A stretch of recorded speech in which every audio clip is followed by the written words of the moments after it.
दोस्तों, आज हम आपके लिए महात्मा बुद्ध की ऐसी कहानी लेकर आए हैं जिसे सुनकर आप अवश्य गुस्सा करना छोड़ दोगे। उससे पहले अगर आप महात्मा बुद्ध को दिल से मानते हैं तो चैनल को सब्सक्राइब करो और कमेंट में ओम नमो बुद्धाय अवश्य लिखें। एक दिन गौतम बुद्ध अपने शिष्यों के साथ एकदम शांत बैठे हुए थे। उन्हें इस प्रकार बैठे हुए देख शिष्य चिंतित हुए कि कहीं वह अस्वस्थ तो नहीं है। एक शिष्य ने उनसे पूछा कि आज वह मौन क्यों बैठे हैं, क्या शिष्यों से कोई गलती हो गई है। इसी बीच एक अन्य शिष्य ने पूछा कि क्या वह अस्वस्थ है, पर बुद्ध मौन रहे। तभी कुछ दूर खड़ा व्यक्ति जोर से चिल्लाया, आज मुझे सभा में बैठने की अनुमति क्यों नहीं दी गई है।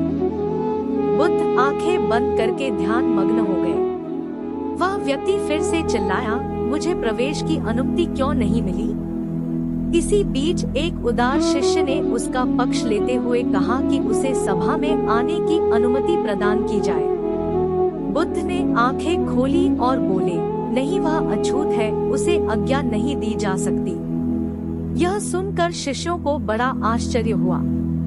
बुद्ध उनके मन का भाव समझ गए और बोले, हाँ, वह अछूत है। इस पर कई शिष्य बोले, हमारे आश्रम में जात पात का कोई भेद ही नहीं, फिर वह अछूत कैसे हो गया। तब बुद्ध ने समझाया, आज वह क्रोधित होकर आया है।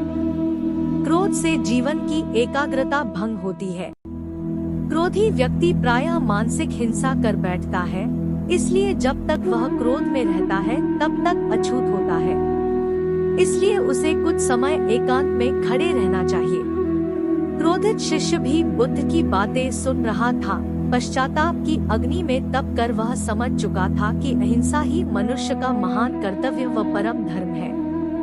वह बुद्ध के चरणों में गिर पड़ा और कभी क्रोध न करने का प्रण लिया। शिक्षा आशय यह है कि क्रोध के कारण व्यक्ति अनर्थ कर बैठता है और पश्चाताप उसे बाद में होता है, जिसका कोई लाभ नहीं मिलता। इसलिए हमें क्रोध नहीं करना चाहिए।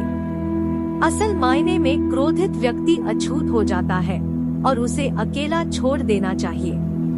क्रोध करने से तन, मन और धन तीनों की हानि होती है। क्रोध से ज्यादा हानिकारक कोई और वस्तु नहीं है।